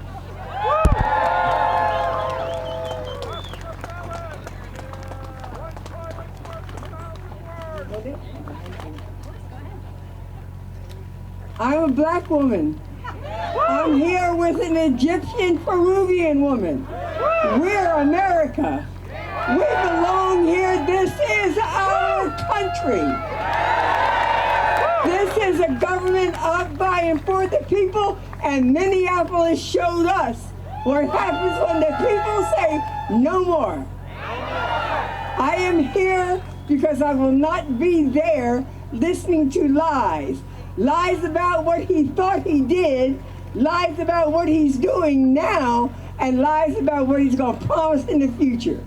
We're entitled to safety, security, jobs, housing, and health care. And we demand that anybody that works for the United States government does so constitutionally and legally. So I got a special guest tonight for you because they're gearing up in New Jersey now. But New Jersey is gearing up for ICE. We want you to know that we're going to be ready when you come here. So you think you saw something in Minneapolis? You come to New Jersey. We may be small, but we're freaking mighty. I want to give Nettie an opportunity to talk to you about how we organize, get ready, and take care of one another. Give her a big round of applause so she's encouraged to come before you. I'm going to ask if folks can repeat after me. I am somebody. And I deserve full equality here and now. With your chest. I am somebody. And I deserve full equality here and now. First, thank you to Congresswoman for the invitation tonight. Thank you for your service. A powerful example of a woman grounded in her purpose.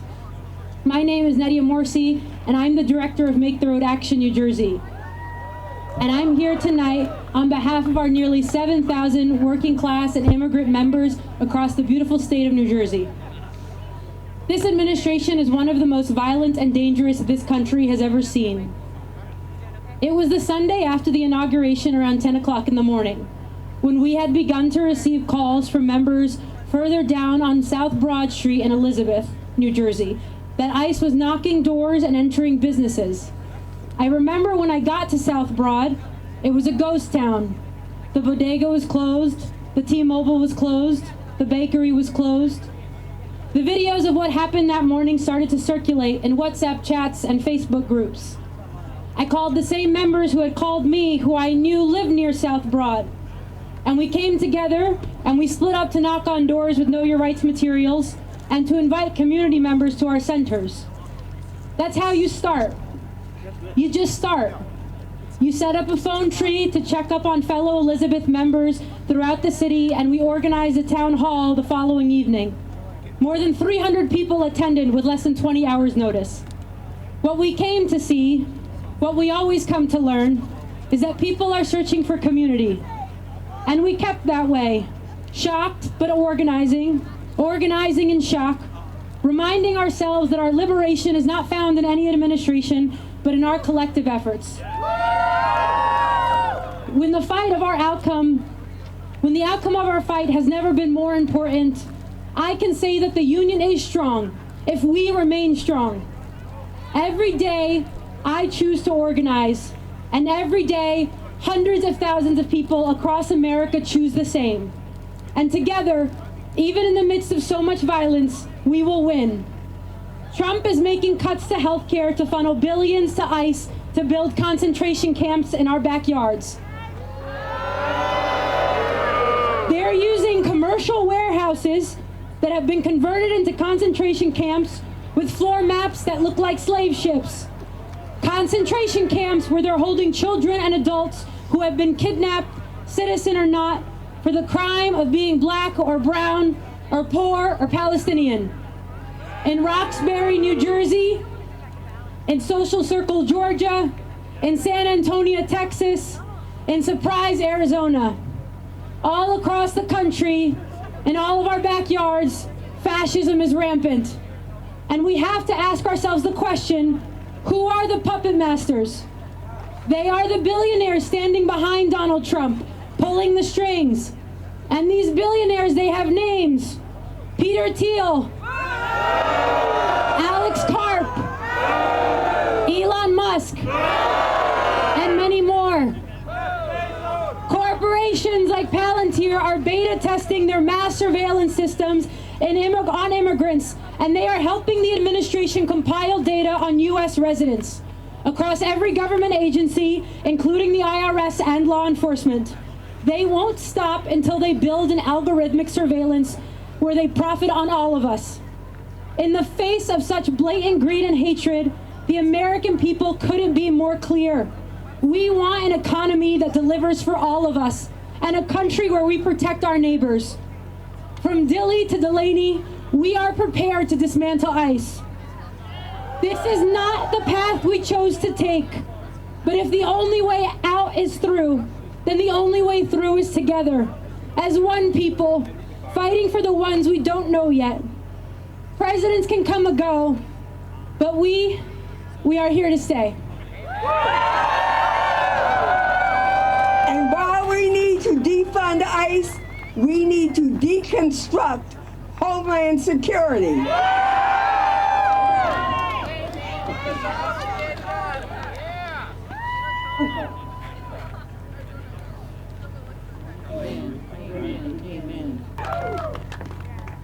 Muchas gracias.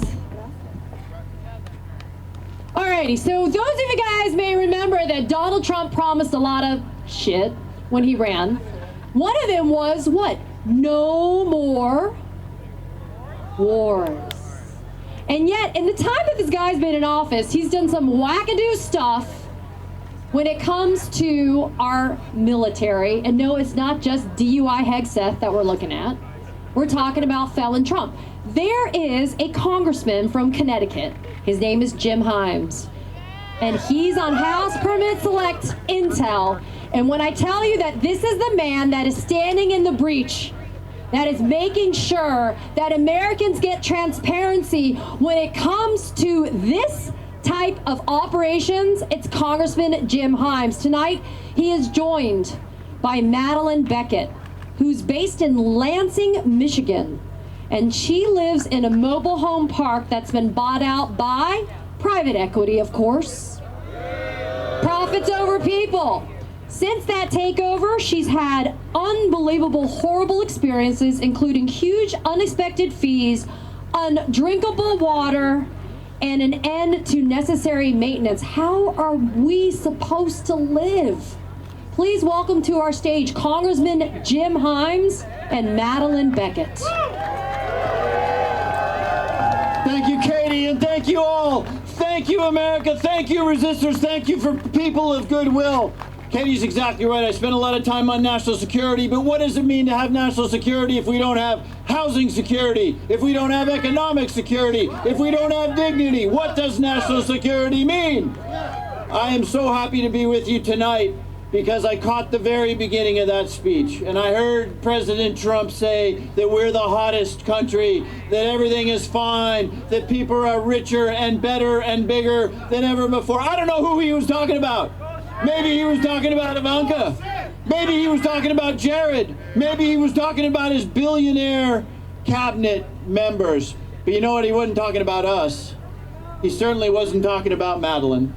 He wasn't talking about the tens of millions of people like Madeline Beckett of Lansing, Michigan, who, like so many Americans, worked 45 years, day in and day out, showing up for the job, raised a daughter, and now struggles to make ends meet in this richest, hottest country in the world. How does that work? You can't do much in this country if you can't afford a home, if you can't pay the rent. Too many of my constituents have given up on the idea that their kids might live in the communities in which they grew up.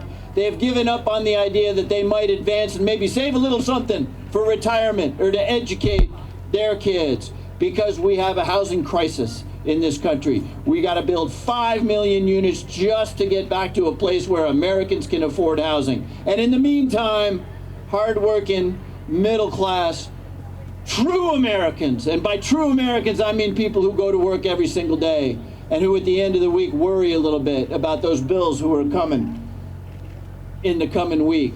Real Americans who understand what it is to live in this country and to work hard and to live with dignity are getting squeezed out. There have been a lot of politicians up here tonight, but we got to never lose sight of who it is that we're fighting for. And so for that reason, it is my profound honor to introduce you to Madeline Beckett of Lansing, Michigan. Madeline, thank you so much for being with us here tonight. This, by the way, is the first time that Madeline Beckett has spoken in front of a crowd. So we're going to help her along. Big round of applause for Madeline Beckett.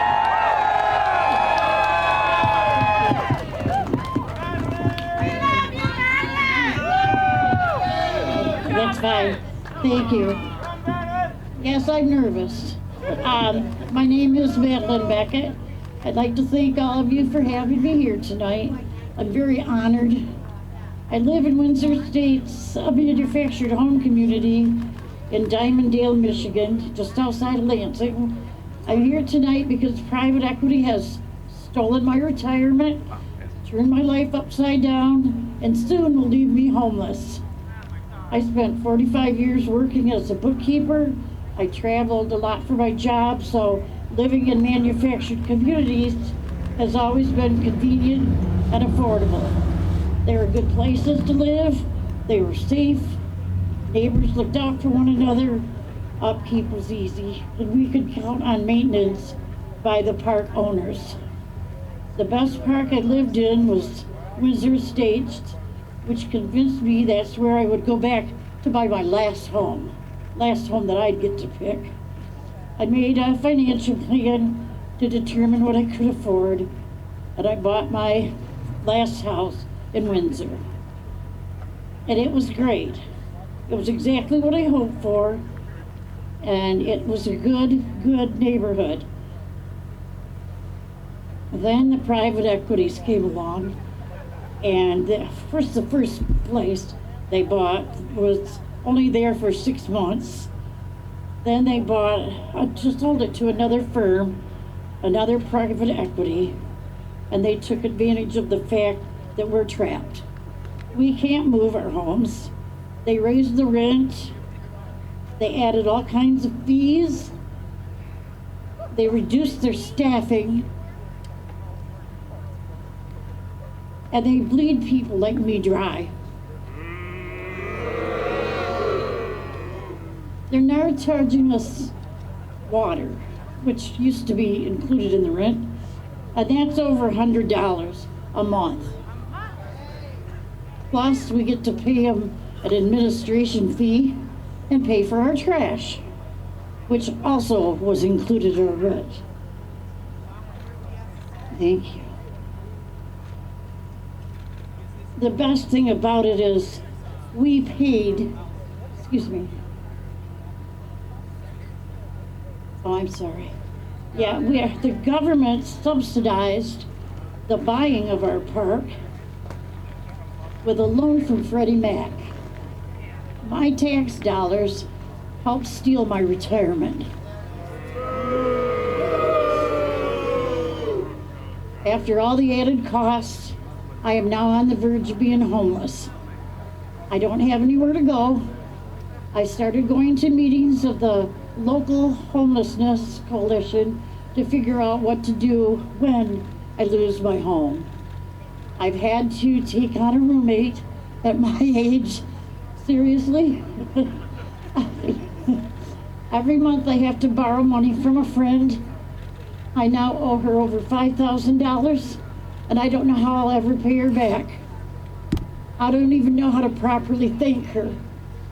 Without her, I would be on the street right now. But I'm not going to sit back and take it, and neither are other people in the mobile home community parks all over Michigan and the country. If I can stand up now and fight back at my age, in my condition, living on the edge of homelessness, you can too.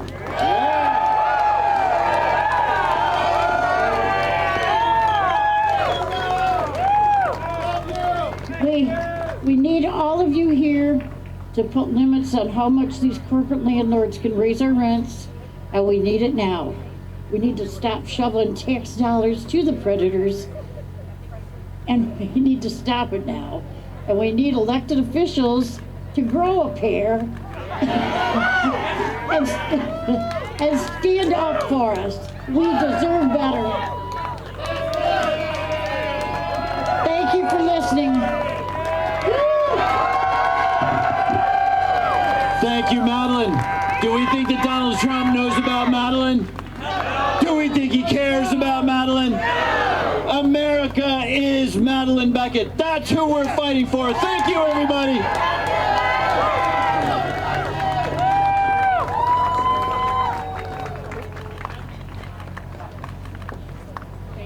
Thank you so much. One more time for the senator and for Madeline. That is who we elect people to fight for, right?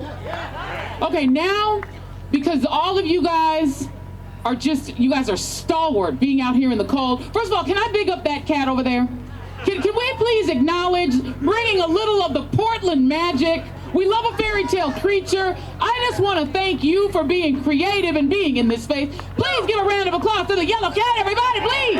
No King's cat, no King's kitty over there. We appreciate it. There was a person over here who had a toilet sort of set up that was very creative as well. Big it up to all the creative people in the house. Now I want to take you all to the great state of Arizona. Wouldn't you rather be in Arizona right now? Just pretend like you feel it. Feel Arizona in your spirit. Feel the warmth of the sun, right? Okay, we're going to be warm in our spirits because it's cold as hell out here right now. But that's okay, because coming to the stage are two people who you are really going to want to hear from. Representative Yasamin Ansari, representing Arizona's great 3rd District. And she is here with Sonia Almaraz.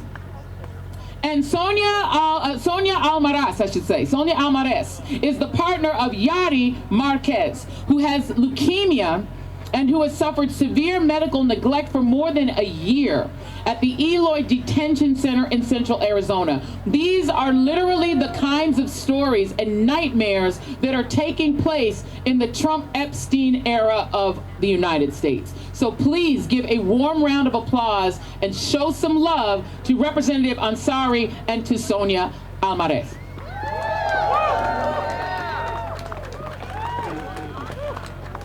Oh, I'm going to give you that. All right. Good evening, America. I'm Congresswoman Yasamin Ansari. I'm proud to represent Phoenix, Glendale, and Guadalupe in the U.S. House of Representatives. And tonight, it is my absolute honor to be standing here with Sonia Almaraz. Sonia's loved one is Yari. Yari is a lawful permanent resident, a green card holder who was stripped of her legal status by Donald Trump's racist mass deportation agenda. For over a year, Yari has been locked up at the Eloy Detention Center in Arizona. Yari has leukemia. When I visited her, she was too weak to stand. When I sat with her, I watched her vomit blood. And tonight, while Yari suffers in detention, Donald Trump stands before Congress and lies to the American people. Donald Trump claims he is going after the worst of the worst, and that is a lie. Yari has no criminal record. Meanwhile, this administration and the Republican enablers in Congress handed ICE a $75 billion slush fund to terrorize our communities with no accountability. And let's be clear about who built this machine. Stephen Miller, the most awful human being, architected this cruel immigration agenda from the ground up. It is an agenda rooted in fear, rooted in hatred, and the belief that some people simply do not belong. Masked agents, violent raids without transparency, communities living in fear. That is not public safety, that is authoritarianism. And the Secretary of Homeland Security, Kristi Noem, oversees all of this. If a cabinet official allows this level of neglect under her watch, then she should be impeached. Authoritarianism is when the government cages the sick, it is when cruelty becomes policy, and it is when federal power is turned inward against our own people. My parents fled an authoritarian regime in Iran. They came to this country because America was supposed to be different. This country welcomed them. It allowed them to work hard and to build a better life. And in one generation, they watched their daughter become the first Iranian American Democrat ever elected to Congress. That is the promise of America, and I refuse to let it be dismantled. The real state of our union is whether people like Yadi are safe, whether the sick receive care, and whether human dignity still matters.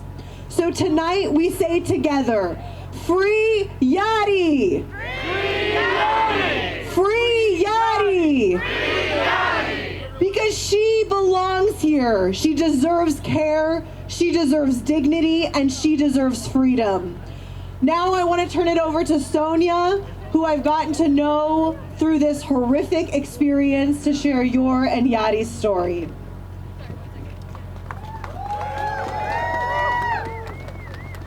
Thank you, Congresswoman Ansari.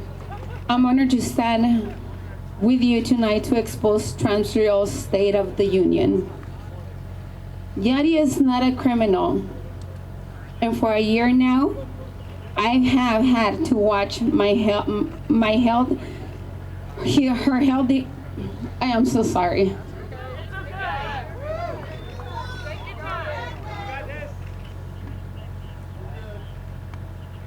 For a year now, I have had to watch her health deteriorate at the hands of ICE. Yadi has lost over 70 pounds. She's been coughing up blood for months on daily basis now.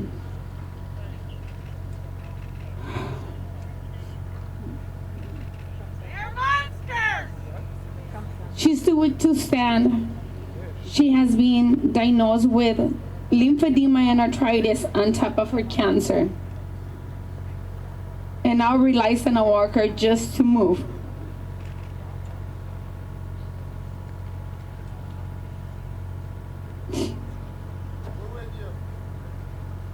Her suffering is preventable, yet ICE has denied the basic medical care.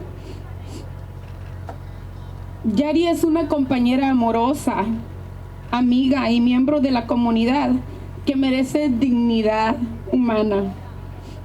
We demand her medical release immediately. Exigimos su libertad inmediata para su cuidado médico. Let us get her back to health so she can continue to fight her immigration case.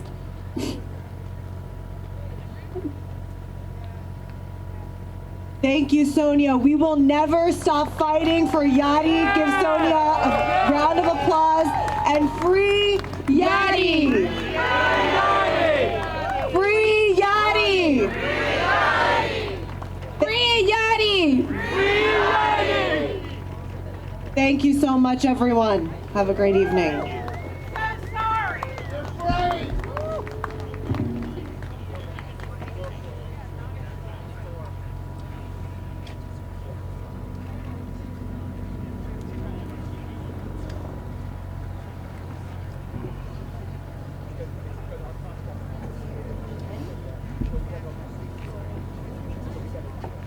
We appreciate all of you still being out here.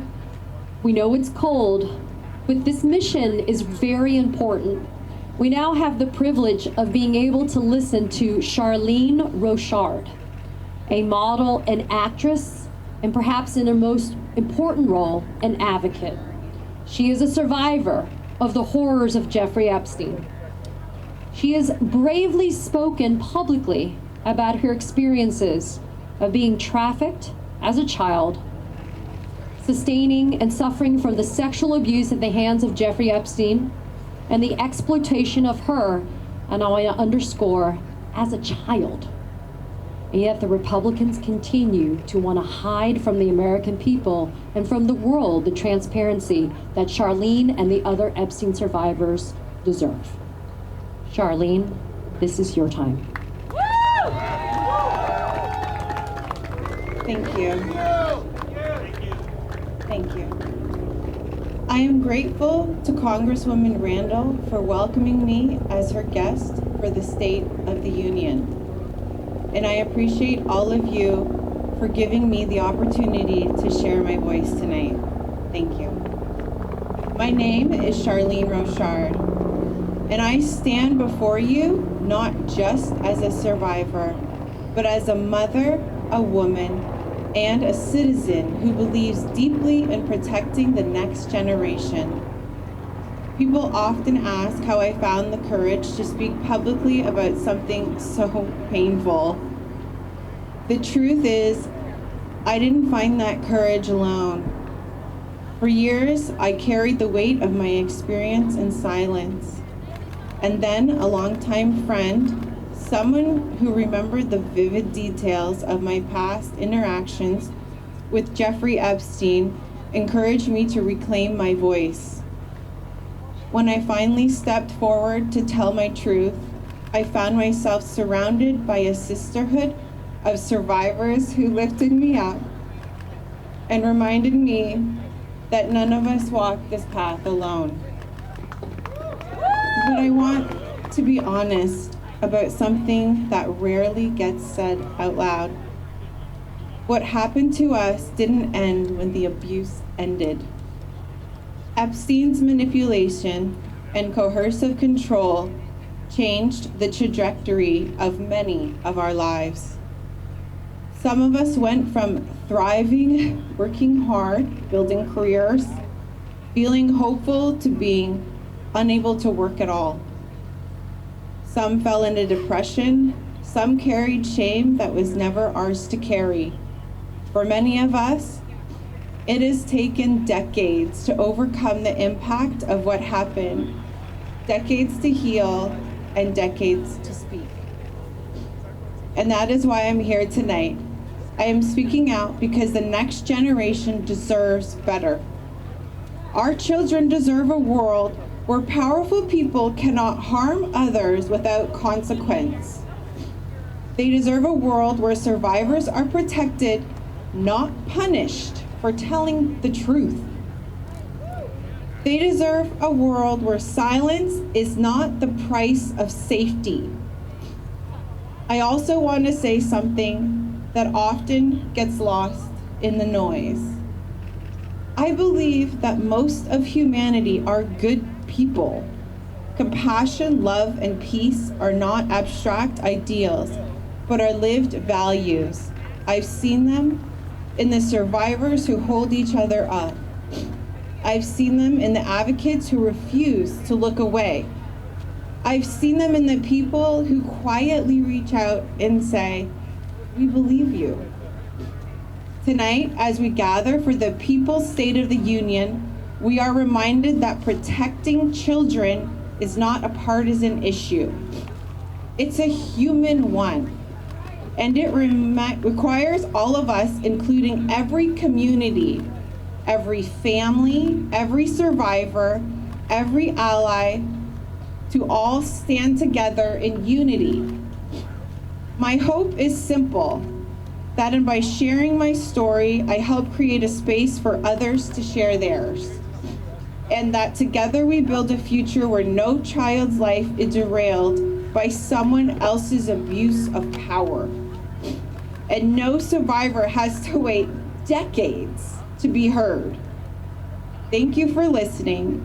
Thank you for believing in survivors. And thank you for standing with us as we fight to protect the next generation. Thank you!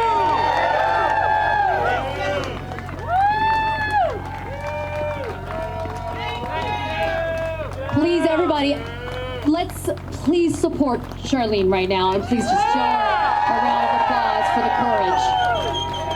This is why we're fighting. Thank you, Charlene.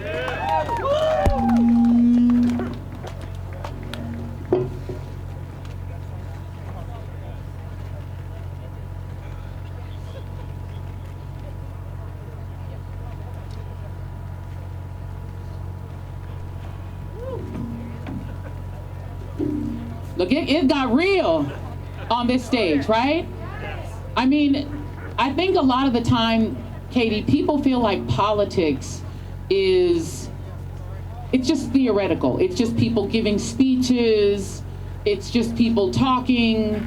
But these stories that you've heard tonight, this is the reason that we elect people to office, because these are not theoretical problems. These are human tragedies, and they're all man-made. Orange man-made, specifically. And what's happened to some of these folks, it is criminal. And somebody ought to go to prison for it.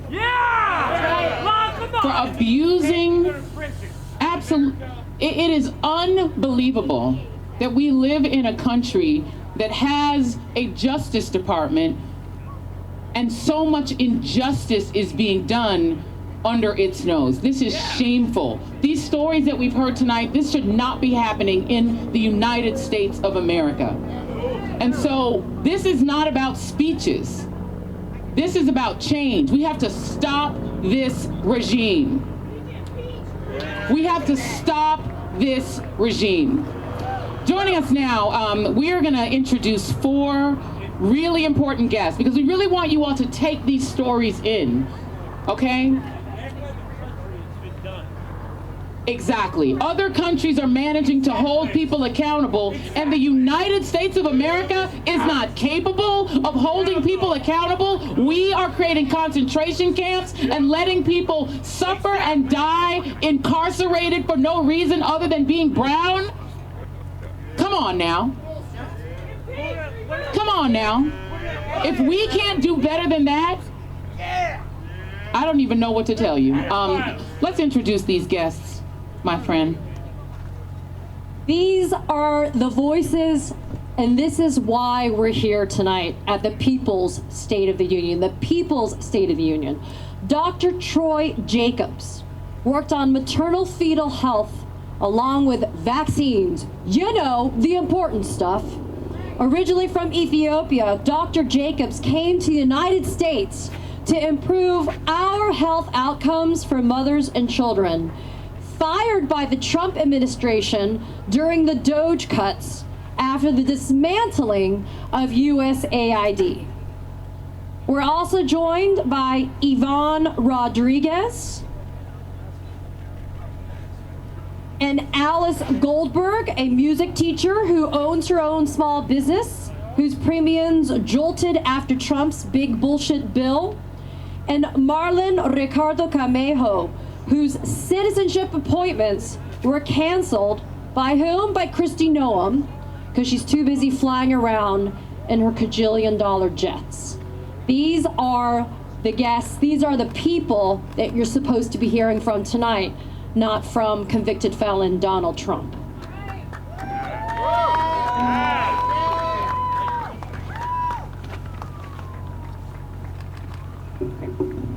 It's called, y'all. Good evening, everyone. My name is Yvonne Rodriguez. I work at the intersection of immigration advocacy and storytelling, and I'm here on behalf of Ani Lucia Lopez Bellosa. Yeah, exactly. Ani was wrongfully deported while on her way to surprise her family for Thanksgiving. She was standing in the airport lobby waiting to board when agents scanned her ticket twice and claimed there was an error. Moments later, 2 ICE agents approached, handcuffed her, and took her away.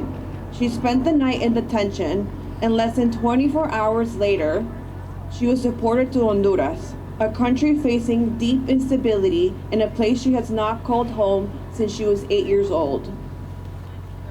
Ani is a dreamer. She's a 19-year-old student pursuing a business degree at Babson College. She dreams of building a future not just for herself, but for others, opening her own business, uplifting her community, and supporting her family. Instead, she has been met with retaliation, fear, and attempts by the Trump administration and his vigilantes to deport her loved ones and separate her family simply because she dared to speak out. 2 weeks ago, a federal judge ordered the government to facilitate Annie's return to the United States by this Friday. The deadline is now just 72 hours away. And what has the government done? Only a request of a copy of her passport. No clear plan, no urgency, and no guarantee that she will be allowed to return safely to her family without being detained again. Annie is not a case number. She is a daughter, a student, a leader, and a young woman whose future is being held hostage by the Trump administration's regime and cowardice. Annie asked me to share this statement with you all tonight. I'm going to read it first in English and then in Spanish. I want to come home. I want to return to my school, to my family, and to the life I have worked so hard to build. I have done everything asked of me, followed every rule, and still I was treated as if I did not belong. I refuse to give up on my dreams, and I refuse to be silent. I am asking for fairness, for dignity, and for the chance to continue the future I started in the only country I truly know is home. Now in Spanish. Quiero volver a casa. Quiero regresar a mi escuela, a mi familia y a la vida que he trabajado tan duro para construir. He hecho todo lo que se me ha pedido, he seguido cada regla y aún así fui tratada como algo desechable.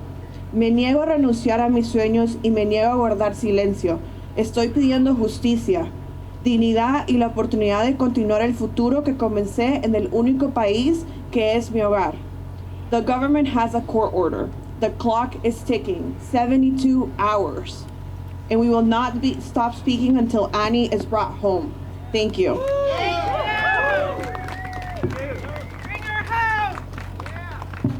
Good evening, Washington, D.C. I'm Marlon. I'm coming from the great state of Connecticut. I'm son, and also I'm an immigrant. I'm Cuban immigrant that came to this country 3 years ago. I'm here talking on behalf of my dad, Moses Ricardo, that he came to this country 17 years ago, escaping from a dictatorship in Cuba, which is crazy. A so tough regime, and now 17 years later, my dad has to face another authoritarian regime in the U.S. So it's crazy.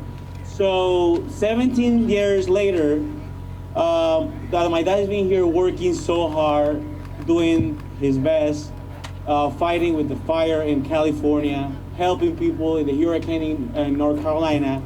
Now the administration, this Trump administration, told him that he's a threat for this country, and he can now become a citizen because he's a threat. There is nothing that can prove more that somebody's not a threat than 17 years working and supporting the country that he loves. I came to this country, he was the one that taught me that to love the greatest nation in earth, but that's not what we're seeing. As I said, I'm coming from a regime. It's so important to remark this. So Castro and so many other dictators, they were elected. So those that said, okay, this guy is not a dictator, is not going to be a dictator because people elected. No, that's not the point. He can do it. We are not going to let him. That's for sure. We are not going to let this guy be a dictator. All right, we have two really good people behind us that's going to fight him. And we have to support him too. All right? How are we going to do that? First of all, go and voting. So we're going to vote, and we're going to take all these people, haters, out of the Congress. And how also we're gonna continue fighting, doing this. Standing up, no regrets, just push forward, we got this. And I wanted to make sure that you guys understand, all the people that talk about, this is about criminals, this is about illegals. My dad is a green card holder for 17 years. He came here legally, no criminal records, but I don't want him to become a citizen because he's a threat. This is not about nothing like security or nothing like that. This is about racism. If my dad would be white, he's okay, but he's not. He came from a poor country that just pursuing happiness like so many other people, and that make him a criminal, maybe. So, and I'm so happy and glad to be here, being part of this great event, because we are the people of the State of the Union. We are the people. That's the most important part of this. We are the people. The people is America. America is not a president. America is not an administration. You guys are America. We are America.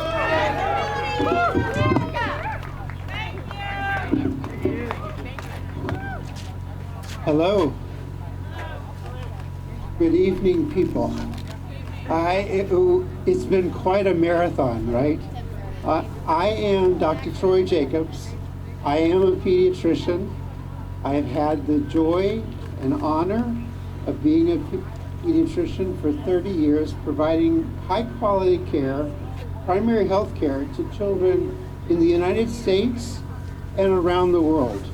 I have also been doubly lucky for 17 of those years to work as a medical doctor at the U.S. Agency for International Development, working in both disasters and regular times, improving healthcare efficiency and effectiveness around the world.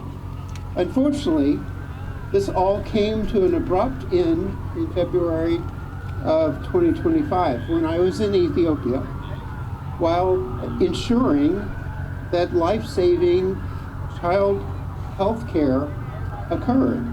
Things like vaccinations, sick care, nutrition, water, and sanitation. What I have witnessed over the last year here in the United States is the impact of the current administration's added burden on families in terms of stresses, in terms of fears, and in terms of costs. Really a Trump health confusion tax on families. I see these disruptions and what they mean to families, including my own. People struggle with greater uncertainty, more fear, more red tape, more bureaucracy. Their care is fragmented. Children miss well child visits, vaccinations, and routine care, things that are wanted by their parents and deemed necessary by vetted science and best practices. Families struggle deciding the right place and the right time for health care, whether they should take their wheezing child to a grocery store clinic, urgent care clinic, their doctor's office, hospital emergency department, or sadly too often they are dealing with these issues at home alone without any help. We shouldn't have to have a doctor or nurse in our family to be able to navigate the complexities of Medicaid, Medicare, or our health plans. But increasingly, this is what the current administration expects of American families. We need to come out of the cold and darkness of the last year and double down on eliminating the administration's health confusion tax. We need to return to good science, evidence-based guidance, and good practice. And this including humans in the loop, people like parents, pediatricians, nurses, and other child health providers, so that we have a place where pediatricians, nurses, and parents are not overburdened with the administration's health confusion tax. Thank you. Hey, I'm Alice. My artist's name is Melting Virgo, and I find myself here on stage tonight because my health care that I purchased through the Maryland Exchange went from $28 a month to $248 a month. Last fall, before the federal subsidies were cut, I was beginning to look into buying my first home that could double as a lesson studio, but that is just not a viable option anymore. But let me rewind. I earned my master's degree in energy and environmental public policy from the University of Maryland, College Park. Go Terps! So naturally, I ended up becoming a self-employed piano and voice teacher. Since I work on the weekend and during after school hours, I spend a lot of time advocating for these policies that I care so much about.